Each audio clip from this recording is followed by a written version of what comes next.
Ketika berhubungan suami istri, terdengar suara adzan. Mohon pendapat dari Ustaz. Silakan, jawabannya seperti apa ini? Jadi, ini harus orang dewasa yang menyaksikan ini. Silakan Ustaz. Ini biasanya mendesak dan istrinya satu-satunya lagi. Assalamualaikum warahmatullahi wabarakatuh. Hai sahabat religiwan semuanya, semoga usia bertambah, istiqomah juga semakin bertambah, amal bertambah, maka bertambah pula kesiapan kita untuk tetap menebar kebaikan. Assalamualaikum warahmatullahi wabarakatuh.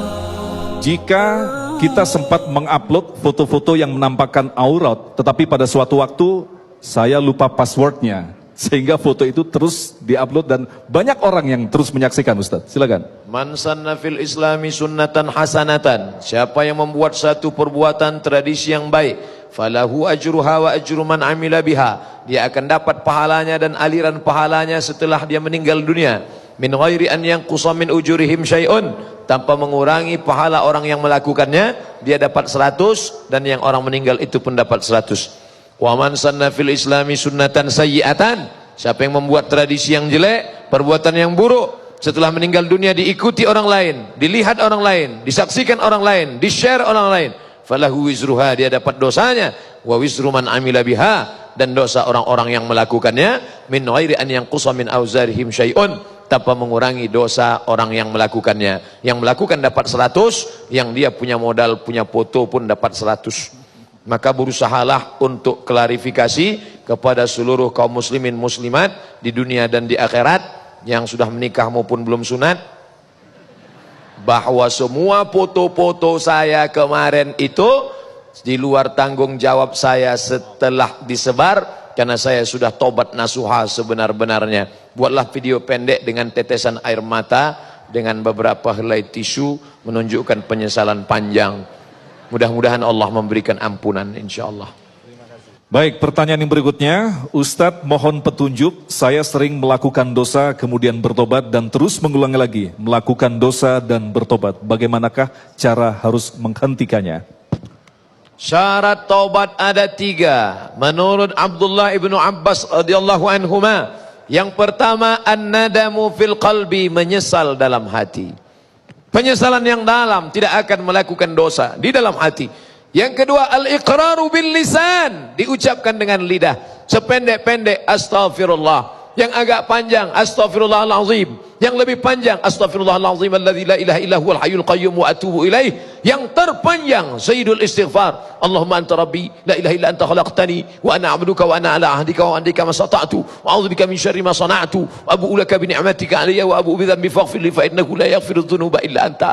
Bagi yang tidak hafal, cari di Google sayyidul istighfar, enter, pilih image, gambar, print, letakkan di tempat yang paling sering dilihat, di pintu kulkas, diletakkan di dekat kompor. Setiap masak lihat, Allahumma anta rabbi la ilaha illa anta khalaqtani wa ana 'abduka wa ana 'ala ahdika wa wa'dika ma stata'tu wa a'udzu bika min syarri ma sana'tu wa abu laka bi ni'matika 'alayya wa abu bi dhanbi faghfir li fa innahu la yaghfiru dzunuba illa anta. Insyaallah 1 hari 3 kali dilihat, 10 hari 15 kali. 10 hari kok bisa 15 kali? Pokoknya akan hafal. Tidak juga hafal setelah 10 hari, copot, bakar, masukkan ke kopi. Insyaallah TBC. Maka syarat yang ketiga, al-idmaru an la ya'uda ilaihi abadan. Tekad yang kuat untuk tidak mengulangi untuk selamanya. Jadi kalau ada orang bertobat, habis itu dia lakukan lagi, dia kal mustahzi, seperti orang yang mengolok-olok, mengejek-ejek Allah subhanahu wa ta'ala. Kenapa kamu ulangi lagi? Tentu Ustadz faham, saya ini makan, minum, ada libido seksual. Oh, terkait dengan seks? Iya, menikah. Saya nggak sanggup nikah Pak Ustadz, puasa sunat. Saya sudah puasa sunat, tetap juga ada nafsu seksual. Berapa kali puasanya sebulan? 8, tambah 15. Puasa Nabi Daud. Sudah 15 coba? Sudah. Gimana? Alhamdulillah Ustadz, hilang hawa nafsu saya. Berkuda, memanah, berenang, ingin habiskan energi, maka insya Allah engkau akan menjadi pemuda-pemuda hijrah yang tangguh mengendalikan hawa nafsu, insya Allah. Amin ya rabbal alamin. Baik, kita akan lanjutkan kembali pertanyaan yang berikut ini. Salat berjamaah terhalang shaf karena adanya tiang di dalam masjid. Ustaz, silakan. Kalau sholat maghrib jamaah tidak banyak, ini ada tiang, imam di depan, di belakang imam ada satu shaf, maka jangan dibuat shaf di sini, karena tiang ini memutus shaf, tapi buatlah shaf di belakang tiang. Dalam keadaan sholat yang jamaah tidak banyak. Tapi pada saat sholat Jumat, Idul Fitri, Idul Adha, maka tetap ini diisi shaf karena alasan darurat. Saya ulang sekali lagi. Pada saat jamaah tidak banyak, maka yang ada tiang ini biarkan kosong, lalu buat shaf di belakang. Tapi kemudian pada saat sholat Jumat, sholat Idul Fitri, Idul Adha, yang bagi melaksanakannya di masjid, maka tetap diisi shaf di tengah, maka dalam keadaan darurat. Tapi bagi yang masyarakat ingin membangun masjid ke depan, datanglah ke ITB, minta cara buat gimana masjid tidak ada tiangnya di tengah. Baik, kita akan menjawab pertanyaan yang berikut ini. Ustadz, apakah belajar Al-Quran sendiri melalui HP dibenarkan? Al-Quran tidak turun kertas yang melayang-layang dari atas langit. Jangan pernah mendownload Al-Quran, lalu baca sendiri, dibaca sendiri. Alamaso. Karena tidak berguru. Kalau dia berguru, alif lam mim sad. Orang yang tidak berguru, dia pasti akan baca salah. Karena Quran itu bukan tulisan, tapi suara. Suara Jibril didengarkan Nabi, suara Nabi didengar sahabat, suara sahabat didengar tabi'in, suara tabi'in didengar tabi'in, suara tabi'in didengar terus sampai kepada Ustadz Muzammil Hasbullah. Didengar oleh kita, kita nikmati bacaannya. Subuh tadi kami mendengarkan bacaannya. Wa idza tuliyat alaihim ayatuhu, kalau dibacakan ayat zadatuhum imana. Oleh sebab itu silakan download, tapi dengarkan bacaannya melalui MP3 imam-imam Masjidil Haram, ulama-ulama dari Al-Azhar Mesir, lalu kemudian berguru. Man la syaikha lahu fasyaitanu syaikhuhu. Siapa yang tidak berguru, setanlah gurunya. Na'udzubillah. Baik, Ustadz Abdul Somad, kita akan jawab pertanyaan dari pemirsa yang telah mengirimkan melalui Instagram atau di Twitter. Yang pertama adalah, apa tanda-tanda daripada ibadah kita diterima oleh Allah? Mengapa Allah Ta'ala tidak beritahu siapa yang dapat salat wusta? Mengapa Allah tidak beritahu siapa yang dapat Lailatul Qadar? Mengapa Allah tidak beritahu siapa yang dapat doa mustajab di hari Jumat? Mengapa Allah tidak beritahu siapa yang dapat doa makbul di hari Arafah? Itu semua supaya kita terus bersemangat untuk beribadah. Lalu bagaimana kita bisa tahu ibadah kita diterima Allah atau tidak? Ada perubahan dalam diri kita. Yang sudah banyak mengaji dengan Tuan Guru Buya Yahya, banyak membaca Al-Quran, yang sudah beribadah, maka ada perubahan dalam sikapnya. Sebelum dia beribadah ini pelit, bakhil, kedekut, tapi kemudian setelah beribadah lapang dadanya, ringan tangannya bersedekah, berinfak, berwakaf, mengusap kepala anak yatim, maka insyaallah ciri-ciri tanda-tanda suatu ibadah sudah ada pada dirinya. Tapi jangan lupa, di antara yang dilakukan oleh syaitan sebelum beribadah, dia halangi kita, jangan beribadah, jangan beribadah. Tapi setelah kita beribadah, datang rasa ujub dalam diri kita. Oleh sebab itu Nabi berkata, thalathun muhlikat, ada 3 yang dapat merusak amal. Apa di antaranya? I'jabul mar'i binafsihi, merasa diri ujub, aku yang paling banyak ibadah, aku yang lebih hebat. Oleh sebab itu kita senantiasa introspeksi diri. Hasibu anfusakum qabla an tuhasabu, muhasabah diri kamu, introspeksi diri kamu sebelum kamu dihisab di hadapan Allah Subhanahu wa taala. Dan senantiasa husnuzan kepada Allah. Ana inda husni zanni abdi bi, aku menurut prasangka baik hambaku kepadaku. Mudah-mudahan kita termasuk orang-orang yang diterima amal ibadahnya insyaallah. Amin ya rabbal alamin. Terima kasih. Baik, kita lanjutkan lagi pertanyaan berikutnya yang akan segera dijawab oleh Ustadz Abdul Somad. Bagaimanakah jika ikhlas di poligami? Apakah berpahala besar? Silakan Ustadz. Saya kurang jelas pertanyaannya.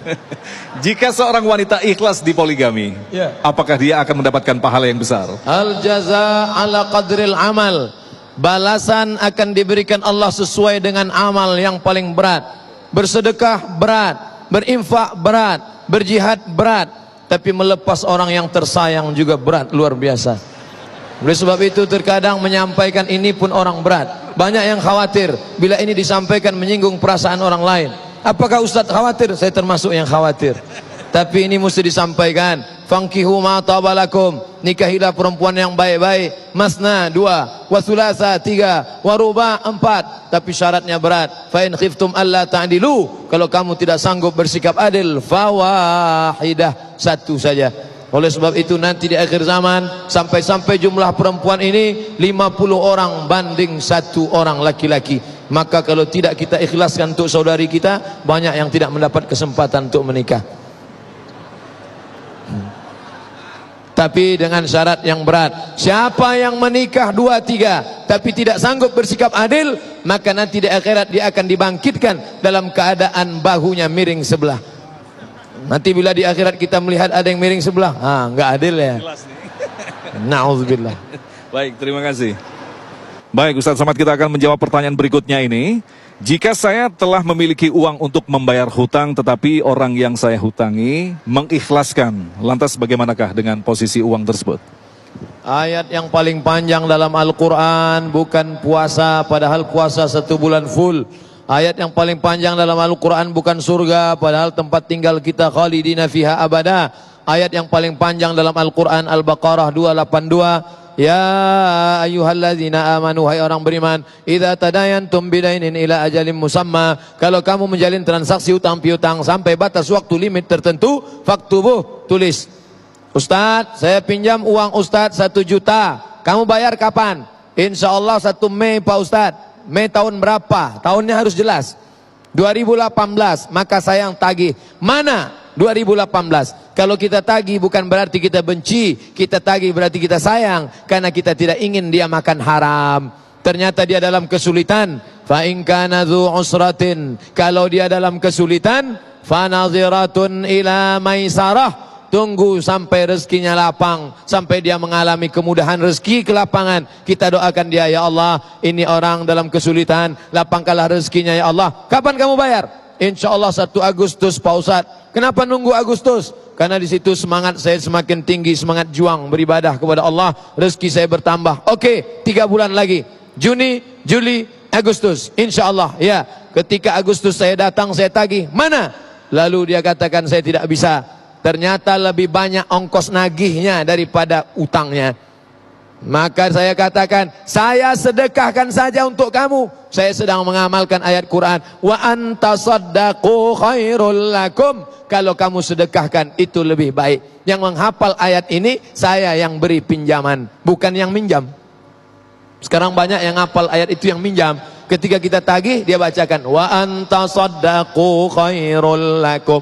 Kalau kamu sedekahkan lebih baik. Maka kalau sudah kita sedekahkan, maka insya Allah terhitung pahala sedekah. Tapi kalau sudah sedekah, jangan diungkit-ungkit lagi. La tubtilu sadaqatikum, jangan kamu ungkit, kamu batalkan perbuatan sedekah bil manni wal adza, dengan mengungkit-ungkit, mengungkap-ungkap dan menyakiti hati orang lain. Wallahu a'lam bishawab. Baik, kita lanjutkan lagi dengan pertanyaan berikut ini, Ustaz Somad. Jika dalam surah Al-A'raf, alastu birabbikum qalu bala sahidna, semua arwah sebelum diturunkan di muka bumi ini telah bersumpah bahwa tiada Tuhan selain Allah. Lantas bagaimana mungkin masih banyak manusia yang mengingkari Allah? A'udzubillahi minasyaitonirrajim.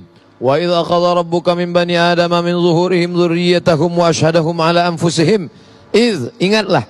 Mengapa diawali ayat itu dengan ingatlah? Karena banyak orang tidak ingat, lupa, lalai. Hai makhluk yang tidak ingat, ingatlah ketika Allah sudah mengambil persaksian di antara kamu semua. Belum ada kuku, belum ada bulu, belum ada darah, belum ada daging, belum ada sumsum. Ketika itu Allah mengambil persaksian dan berkata, alastu bi rabbikum, bukankah aku Rabb kamu? Ketika itu semua kita menjawab, bala syahidna, kami bersaksi. Antaqulu yaumal qiyamah, tapi nanti pada akhirnya kamu akan berkata, inna kunna an hadza ghafilin. Lalu kalau ditanya, mengapa yang dulu pernah bersaksi, bersumpah, kami bersaksi engkau Rabb kami, kenapa mereka tidak istiqamah melakukan itu? Maka karena mereka ghafilin, kami lalai. Makanya bolak-balik dikatakan Allah dalam Al-Quran, wala takum minal ghafilin, jangan termasuk orang yang lalai. Lalu yang mengingatkan kita itu siapa? Watawasau bil haq, watawasau bis sabr. Sepekan sekali hari Jumat ada khatib mengatakan ittaqullah haqqa tuqatih. Di pondok pesantren Buya Yahya menyampaikan, takutlah pada Allah, mari berbuat baik. Ketika datang sahabat bertanya kepada Nabi SAW, ya Rasulullah, beri aku pesan, singkat saja, pendek saja, jangan panjang. Kalau sudah aku terima ini, aku tidak akan tanyakan lagi kepada orang lain. Apa kata Nabi? Qul, katakan amantu billah, aku beriman kepada Allah. Thumma istaqim, istiqamahlah. Makna istiqamah adalah ketika lahir la ilaha illallah, ketika mati la ilaha illallah, ketika susah la ilaha illallah, ketika senang la ilaha illallah. Maka kita selalu meminta, ya muqallibal qulub, wahai engkau yang membolak-balikkan hati, sabbit qulubana, kokohkan hati kami ala dinik, dalam agamamu, wa ala ta'atik, dalam ketaatan kepadamu. Mudah-mudahan kita termasuk orang yang saling ingat mengingatkan, dan kita termasuk orang yang istiqamah hingga menghadap Allah Subhanahu wa ta'ala. Baik Ustaz Abdul Somad, pertanyaan yang berikutnya mohon dijawab secara singkat. Beda antara mazhab dan manhaj. A'udzubillahi minasyaitonirrajim. Fi qulubihim maradun fazadahumullahu marada. Di dalam hati mereka ada penyakit, lalu kemudian ditambah Allah penyakit itu sehingga menjadi bertambah-tambah. Lalu yang kita gelisahkan, arti penyakit di sini apa? Penyakit zahir kah? Penyakit batin kah? Lalu karena saya tidak paham makna ini, lalu saya tanya kepada seseorang namanya Dr. Mustafa. Dokter, ini apa arti fi qulubihim maradun, dalam hati mereka ada penyakit? Lalu beliau menjawab, arti penyakit ini artinya syak, artinya ragu. Maka pada saat itu saya sedang bermazhab mengikut pendapat beliau. Nah, ini pendapat, makanya disebut ada mazhab Aisyah, ada mazhab Ibnu Umar, ada mazhab Ibnu Abbas, ada mazhab Abu Musa al-Ash'ari. Mazhab, pendapat seorang ulama. Manhaj, metodologi, metode dalam memahami sebuah teks. Ar-Rahmanu 'alal arsy istawa. Allah istawa.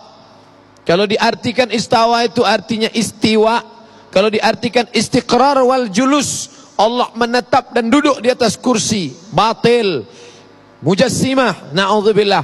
Apa arti istawa? Allah berdiam diri di atas kursi dan dia duduk di atas kursi. Maka batallah ayat Al-Quran, laisa kamitslihi syai'un, Allah tak sama dengan apapun. Walam yakul lahu kufuwan ahad, Allah tidak setara dengan apapun. Maka datanglah manhaj salaf. Manhaj salaf mengatakan bahwa Imam Malik bermanhaj tafwid, serahkan kepada Allah Subhanahu wa taala. Metode memahami ayat ini tafwid, serahkan kepada Allah Subhanahu wa taala. Hai Imam Malik, ya, apa arti istiwa? Istiwa maklum, wal kaifiyah majhulah. Bagaimana Allah istiwa di atas arsy majhulah. Wal imanu bihi wajib, beriman tentang ayat ini wajib. Wasu'alu anhu bid'ah, dan memahami, bertanya tentang ayat ini bid'ah, karena sahabat tidak bertanya tentang ayat ini.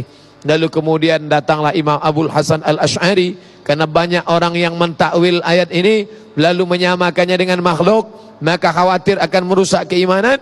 Imam Abul Hasan al-Ash'ari mentakwilkannya dengan makna al-istiwa al-isti'la, yaitu menguasai. Tuan Raja duduk di atas singgasana selama 5 tahun. Makna duduk di atas singgasana itu bukan berarti dia duduk saja di atas kursi, artinya dia menguasai, dia berkuasa. Maka kita kenal ada istilah metode namanya ta'wil, manhaj dalam memahami. Apakah salaf itu satu manhaj? Tidak. Siapa yang berkata bahwa manhaj salaf satu manhaj? Tidak. Di kalangan salaf itu sendiri banyak manhaj dalam metode, dalam masalah penetapan hukum, dalam masalah istimbat, dalam masalah memahami ayat-ayat mutasyabihat. Mereka pun juga banyak manhaj. Oleh sebab itu jika ada orang berkata ikutilah satu-satunya manhaj ini, lain daripada ini batil, dia sudah mempersempit jalan yang lapang yang sudah diberikan Allah SWT. Intinya mari kita ngaji pada para ulama. Fas'alu ahla dzikri, tanyalah pada ulama, in kuntum la ta'lamun, kalau kamu tidak tahu. Wallahu a'lam. Baik, kita lanjutkan lagi untuk pertanyaan yang berikutnya. Ustaz Somad mohon penjelasan tentang tambahan kata Rabbighfirli setelah surah Al-Fatihah. Ghairil maghdubi alaihim waladdallin, amin. Rabbighfirli. Nabi sallallahu alaihi wasallam ketika salat, ketika lewat ayat azab, maka dia minta jauhkan dari azab. Ketika melalui ayat nikmat, dia minta nikmat. Maka masyru', hadisnya sahih, lafaznya umum. Kalau tidak ada lafaz khusus, tidak boleh mentakhsiskan yang umum.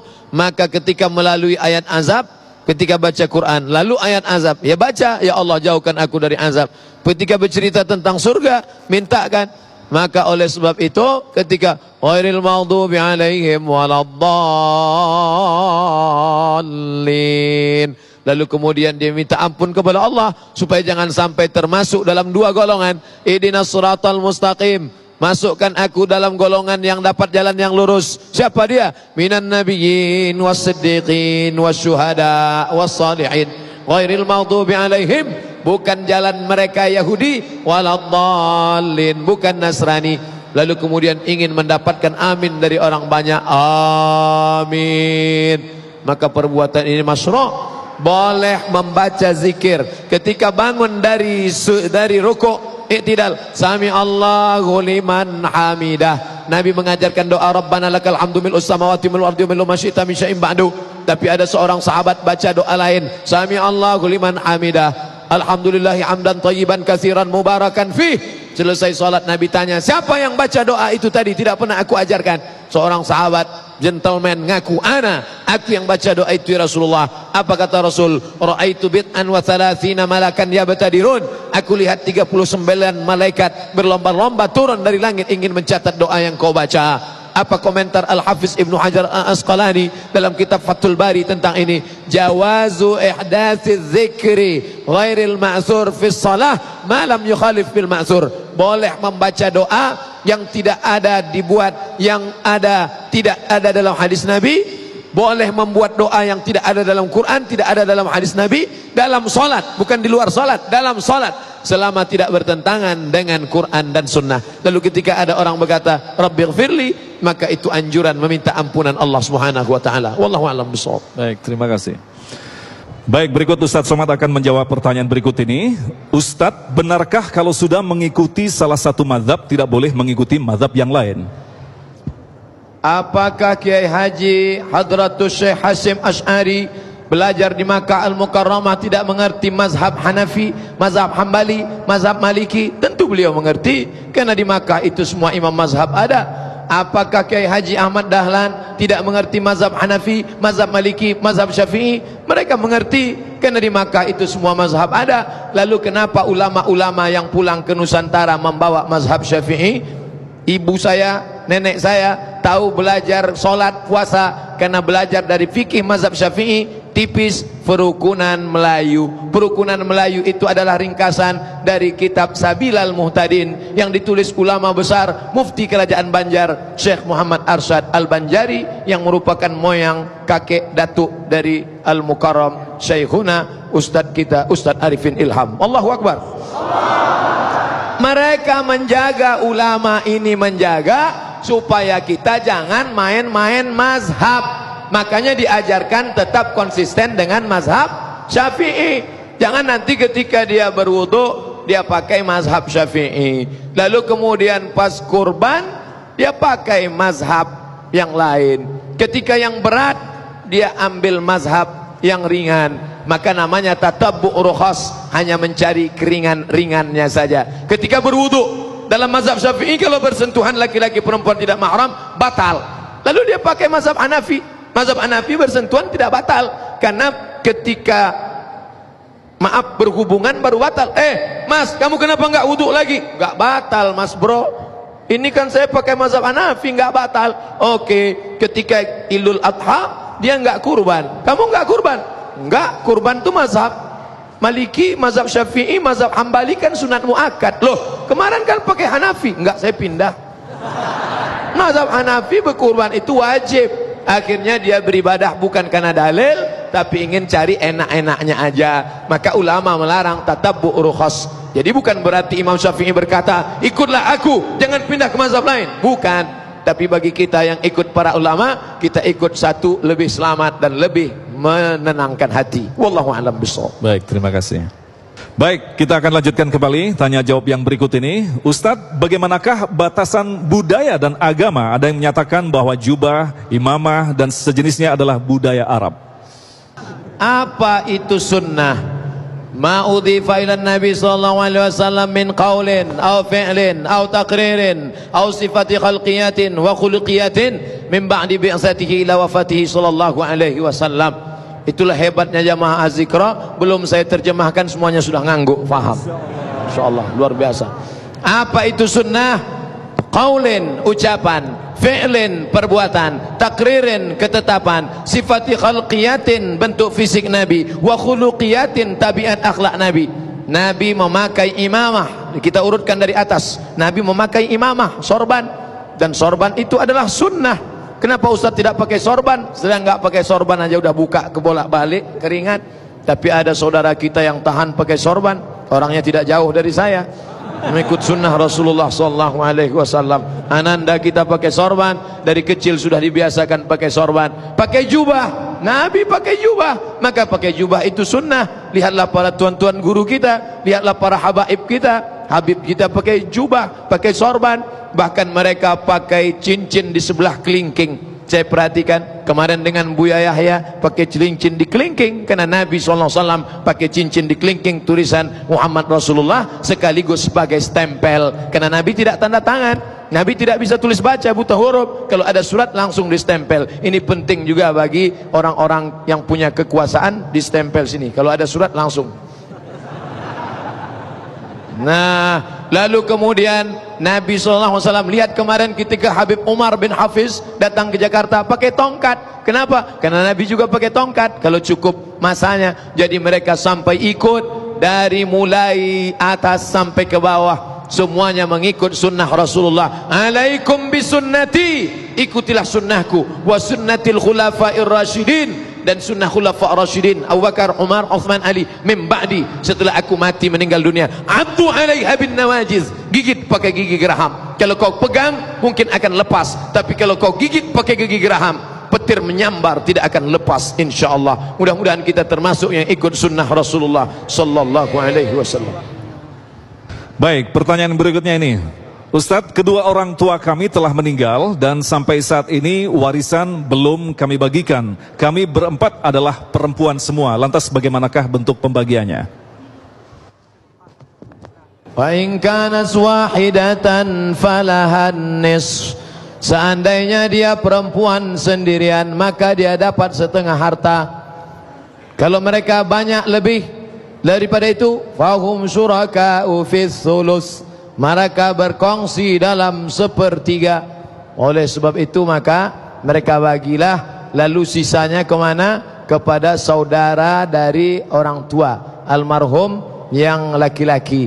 Maka dibagikanlah harta warisan itu kepada sisanya kepada ahli waris yang lain. Sekarang mudah, ada namanya program faraid. Jadi tinggal download di internet program faraid, coba buat, masukkan nama, status dalam keluarga anak, nama, status dalam keluarga adik, nama, status dalam keluarga. Ketika dia tidak ada, maka otomatis tidak ada namanya sama sekali, hilang, nol, terhijab. Cucu tidak dapat karena ada anak laki-laki, ponakan tidak dapat karena ada saudara kandung. Nah, ini semua program untuk memudahkan kita. Tapi yang paling baik adalah masukkan anak-anak kita ke sekolah agama, pondok pesantren, Islamic boarding school, SD IT, SMP IT, SMA IT. Akan ada satu mata pelajaran yaitu mawaris, atau disebut juga dengan faraid, atau juga disebut dengan fikih pembagian harta warisan, sehingga kita tidak kelahi. Karena ingat, Al-Quran banyak bercerita tentang harta. Yang paling detail dalam Quran tentang harta. Walakum nisfu ma taraka azwajukum, kamu hai para suami dapat setengah harta istrimu, illam yakul lahunna walad, kalau tidak ada anak. Fa in kana lahunna waladun, kalau ada anak maka kamu dapat 1/4. Begitu detailnya. Baik, kita lanjutkan kembali tanya jawab, dan pertanyaan berikut ini nampaknya bahasanya harus Ustadz sendiri yang baca. Saya kurang paham ini. Awak berasal sakampung Jo Ustadz, silakan Ustadz. Masya Allah. Awak sedang salat subuh berjamaah. I am praying subuh with all our jamaah. Terjemah bahasa kampung kami. Kami sholat subuh berjamaah. Pada rakaat kedua terasa ada yang mendesak mau keluar.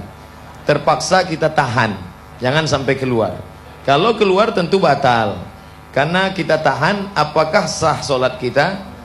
Kalau desakannya tidak begitu mendesak, boleh.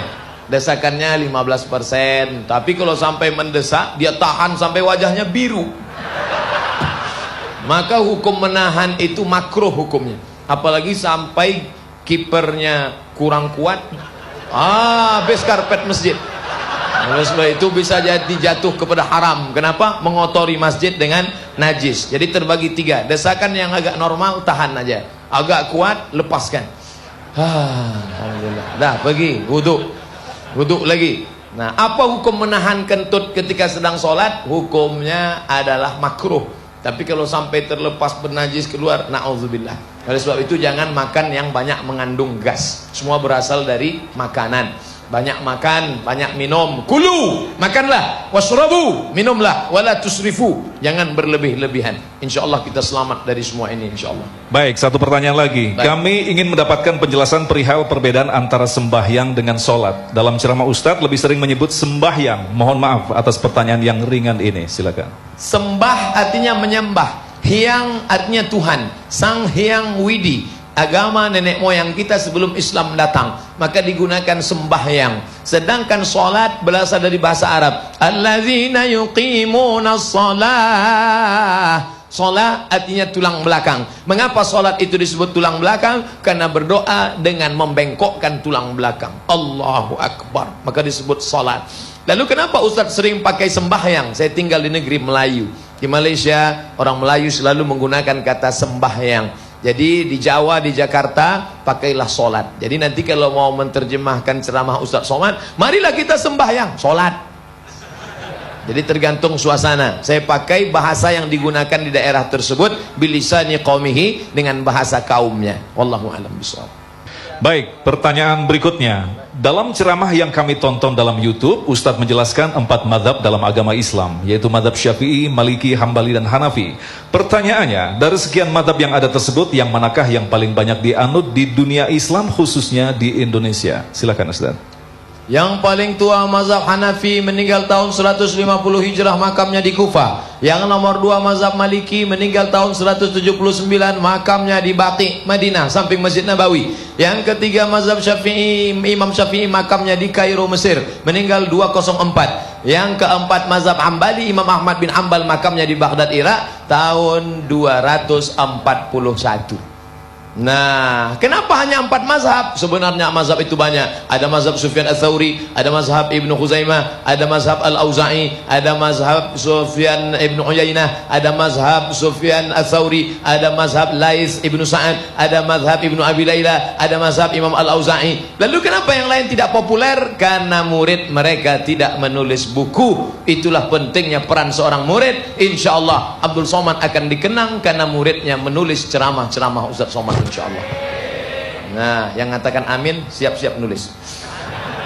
Nah, di antara ini mana yang paling besar? Pernah paling besar mazhab Hanafi, India, Pakistan, Bangladesh, Turki, sebagian Mesir. Hanafi paling besar. Kenapa? Karena pengaruh politik. Karena Turki Utsmani Muhammad Al-Fatih bermazhab Hanafi, dan mereka berkuasa hampir 500 tahun lamanya, beribu kota Istanbul, yang dulu kota itu bernama Konstantinopel, lalu kemudian tumbang pada tahun 1924. Oleh sebab itu negara besar India, Pakistan, Bangladesh, sebagian Mesir, sebagian Irak, Kufah, itu Hanafi. Sedangkan yang nomor 2 Syafi'i. Syafi'i besar di mana? Yaman. Habib Umar bin Hafiz, Habib Salim Syatiri, para habaib Darul Mustafa, itu semua bermazhab Syafi'i. Lalu kemudian Mesir, mufti Mesir bermazhab Syafi'i, Syekh Ali Jum'ah. Suriah mazhab Syafi'i. Lalu kemudian Yordania bermazhab Syafi'i. Sedangkan Maliki itu banyaknya di Afrika Utara, Libya, Tunisia, Aljazair, Maroko, itu bermazhab Maliki. Tapi jangan pahami bahwa ini agama. Sedangkan Hambali banyak di Najd, Saudi Arabia. Perbedaannya hanya pada cabangnya saja, batangnya sama. Hanafi, Maliki, Syafi'i, Hambali sepakat bahwa sholat subuh itu tetap wajib. Hanafi, Maliki, Syafi'i, Hambali sholat subuh wajib. Tapi teknisnya ada yang pakai kunut, ada yang nggak pakai kunut. Kenapa kemarin saya di Mekah nggak ada pakai kunut? Mekah nggak pakai kunut karena mazhabnya Hambali. Sejak revolusi King Abdul Aziz 1924, mazhab Hambali nggak pakai kunut. Sedangkan dulu sebelum itu mazhabnya Syafi'i. Allahumma hdina fi man hadain wa afina fi man afait. Jangan kelahi gara-gara kunut enggak kunut. Ini sampai kelahi jam 2 malam bertegang urat masalah kunut. Besok dua-duanya enggak sholat subuh. Yang penting ikut saja imamnya. Idza qanatal imamu faqanata. Kalau imammu baca kunut, maka engkau ikut baca kunut. Wallahu a'lam. Baik, ini adalah pertanyaan berikutnya, menarik sekali ini. Assalamualaikum Ustadz. Saya mau nanya, kalau suami saya diam-diam menikah untuk yang kedua kalinya dan sudah berlangsung 8 tahun, Masya Allah, bagaimanakah saya mengikhlaskan kondisi ini? Kita tinggal negara kesatuan Republik Indonesia, ada hukum. Maka hukum itu tertulis bagi masyarakat yang beragama Islam Muslim, maka mesti tercatat di kantor urusan agama, dan dia di bawah hukum kompilasi KHI, kompilasi hukum Islam Indonesia. Di dalam KHI yang masih tercatat belum dihapuskan di Indonesia, bahwa suami yang mau menikah lagi harus ada izin dari istri pertama. Cara ngurusnya nih saya ajarin. Siapkan materi 6.000, lalu tanda tangan istri saya. Yang bertanda tangan di bawah ini setuju bahwa istri saya, suami saya menikah sekali lagi. Nah, setelah itu lalu hakim bertanya, disahkan. Jadi tidak serta-merta langsung surat ini bawah, tapi hakim bertanya, "Hei kamu, apakah setuju suami menikah lagi?" "Setuju Pak Hakim, daripada dia berzina hati saya sakit, daripada dia selingkuh, silakan." Nah, itu boleh. Tapi kalau tidak, berarti suami Anda selama ini nikah siri. Nah, lalu bagaimana? Duduklah bersama. Jangan marah-marah, tidak menyelesaikan masalah. Andai marah menyelesaikan masalah, kita marah-marah aja, udah selesai masalah bangsa ini. Duduk bersama, suami istri tanya, mau dibawa kemana hubungan ini? Mudah-mudahan Allah memberikan keikhlasan, insyaallah. Amin. Baik, terima kasih. Baik, pertanyaan berikutnya yang akan dijawab oleh Ustadz. Bagaimanakah hukumnya Pak Ustadz kalau sudah dewasa belum diakikah? Ada yang mengatakan jika sudah dewasa berkurban saja. Mana yang benar? Silakan Ustadz. Kullu mauludin rahinatun biaqiqatihi. Setiap anak yang lahir tergadai dengan akikahnya. Kalau benda kita gadaikan, kita tebus ketika punya uang. Bagaimana cara menebus anak? Tulbahu anhu yawma sabi'ihi. Disembelikan kambing pada hari ke-7. Yuhlaqu, dicukurkan rambutnya. Kemudian rambut itu ditimbang seberat perak, maka disedekahkan ke fakir miskin. Yuhlaqu, cukur rambut. Wa yusamma, beri nama yang baik. Nama yang baik adalah nama yang dinisbatkan kepada Asmaul Husna, nama Allah. Abdul Rahman, Abdul Rahim, Abdul Ghafur, Abdul Somad. Lalu kemudian kalau tidak bisa hari ke-7, hari ke-14. Enggak bisa hari ke-14, hari ke-21.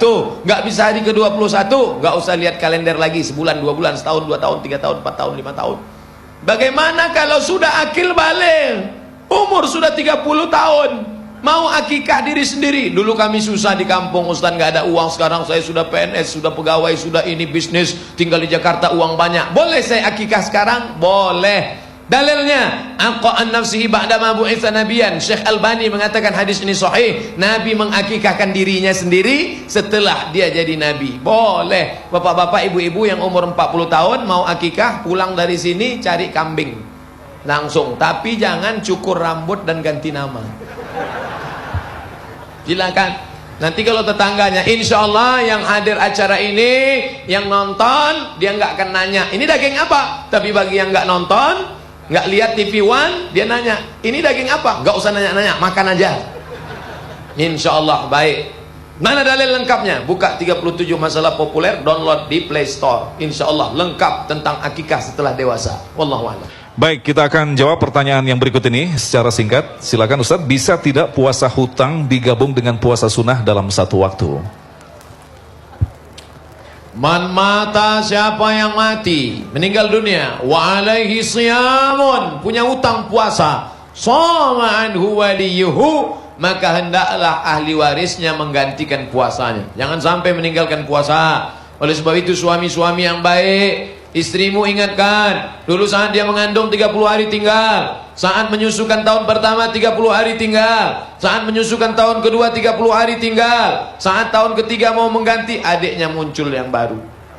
Oleh sebab itu maka ingatkan, beruntung bertuah ibu-ibu ketika dia sedang puasa sunat, istrinya, suaminya beri motivasi. Tapi kalau suaminya Fir'aun, dia malah melarang puasa. Nah, pada saat orang berpuasa, puasa 6 hari di bulan Syawal, dia niatnya qadha, dia kemudian berniatnya pada hari Kamis, maka automatically, tapi niatnya qadha. Orang yang berniat qadha, maka otomatis dapat pahala puasa sunat. Begitu kata Imam Abu Zakaria Al-Ansari yang dikutip oleh Syekh Atiyah Saqar dalam kitab Fatawa Al-Azhar. Ibu-ibu, puasa 6 hari di bulan Ramadan, di bulan Syawal dengan niat qadha, maka otomatis dapat puasa 6. Begitu juga kalau pada hari Senin, maka dapat pahala double. Qadha-nya lunas, dapat pahala puasa 6, dapat pahala puasa Senin, dapat pahala puasa Kamis, tapi niatnya satu saja. Wallahu a'lam.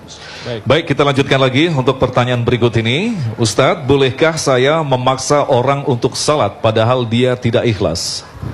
Tidak ada kewajiban lari pagi. Tidak ada kewajiban lari pagi. Tapi kalau sudah masuk tentara, wajib lari pagi. Maka siapa yang tidak mau lari pagi, jangan masuk tentara. Saya ulang sekali lagi. Tidak ada kewajiban lari pagi. Tapi kalau sudah masuk tentara, wajib lari pagi. Maka siapa yang tidak mau lari pagi, jangan masuk tentara. Tidak ada kewajiban sholat. Tapi kalau sudah masuk Islam, wajib sholat. Kalau mau tidak sholat, maka jangan. Bisa dipahami?